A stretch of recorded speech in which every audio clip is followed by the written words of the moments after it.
This is the hip hike.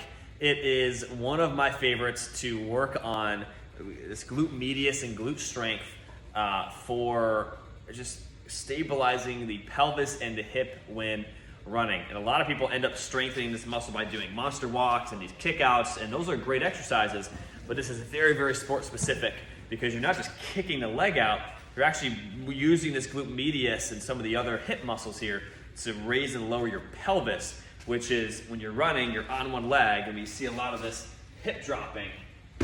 Work on this, we can work on that hip drop. So, ball against the wall, standing on one leg, my hip is going directly into the ball. Now, my leg closer to the ball, bring that foot off the ground. I'm squeezing my butt. My right knee is completely straight right now. I'm hiking my hip up, I'm driving into my foot, into my heel.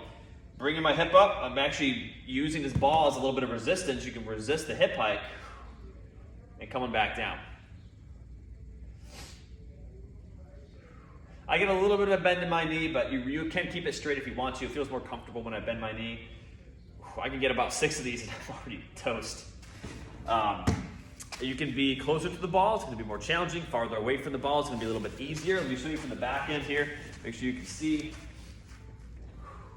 My other arm is kind of resting right on the ball. If you do not feel your hip, if you're doing this and you're like, ooh, I feel my back, that means you're using your back muscles to hike that hip up, and it's not the end of the world, but we really want to see this glute medius do the work versus these guys here. So give these a shot.